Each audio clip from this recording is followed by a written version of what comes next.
The appeals panel has spoken, the suspensions are gone, so what will Bobby Pierce do? We'll talk about it today, plus what's ahead this weekend and around dirt racing. Let's go.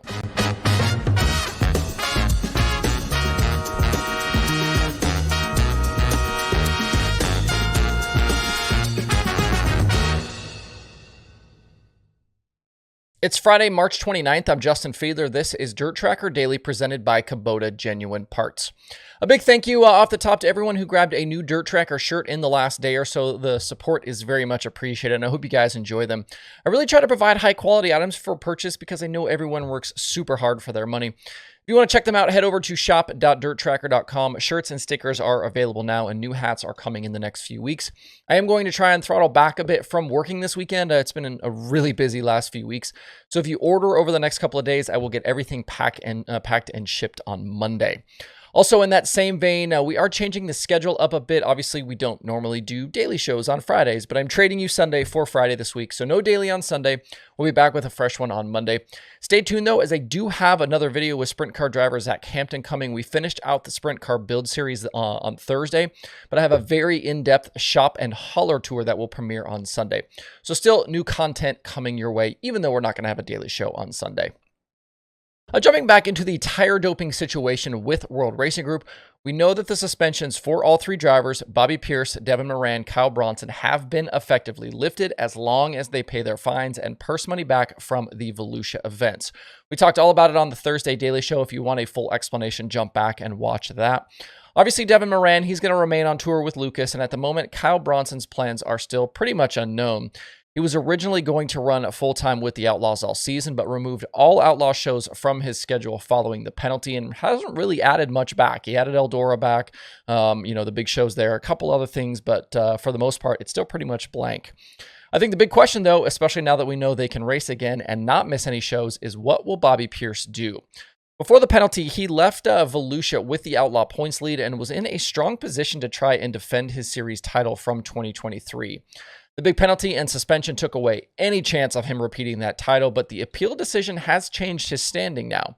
The amended ruling from the appeals panel voided out the 150 points taken away in addition to the 144 that was taken away from the race win. And Pierce was actually outside the top 20 in the Outlaw standings, 23rd to be specific. But now he's back up to 16th in the standings now that they've given him those 150 penalty points back. And he's in a much more realistic position to climb back into the championship hunt. His loss of that 144 points from the race sees him trail Brandon Sheppard now by 138. I said on Thursday I had reached out to Pierce to see what his plans were, and yesterday afternoon we traded text messages about his plans and the situation. He called the appeal ruling bittersweet and a small victory, but said his goal is to work with World Racing Group going forward to try and make the process better. Pierce told me he's seen some of the comments saying the new penalties are just a slap on the wrist, but he doesn't view it that way, and I kind of agree with him. $9,400 out of his bank account and a big championship hole to dig out of don't seem to be just a slap on the wrist. Pierce said they are still doing research on what happened and that Devin Moran is doing something similar. He also told me he spent 15 hours working on his appeal speech that was over in 10 minutes. As for what he'll do going forward about his racing schedule, that was actually my first question when I first texted him. My text to him said, quote, back on tour. And he replied, quote, yes, sir. So when the World of Outlaws Late Model Series returns to action at Farmer City in a few weeks for the Illini 100, expect Bobby Pierce to be in attendance to start working his way back towards the front as a full-time Outlaw driver. If you want to see Pierce this weekend, he's headed for the Nippy 50 at Maquoketa Speedway in Iowa. That race is also expected to draw guys like Ricky Thornton Jr., Brandon Sheppard, Shannon Babb, Tyler Erb, Jason Fager, Brian Shirley, and many more. Friday is $5,000 a win. Saturday is $20,000 a win. If you can't get there, you can watch it live on Flow Racing. Looking elsewhere in dirt racing this weekend, might I suggest to you the Spring Nationals. They'll be at I-75 on Friday for $10,000 to win and Tazewell on Saturday for $21,000 to win. We already talked about Hudson O'Neal's plans to be at these races. He's going to again be in the Kevin Rumley machine with the 71 on the door. And plenty of other firepower is expected. I've seen Chris Ferguson, Scott Bloomquist, Garrett Smith, Jensen Ford, Brandon Overton, Dale McDowell, Jimmy Owens, just some of the names headed to those races. So obviously with no national tour racing happening this week, and you got guys kind of going in multiple different directions.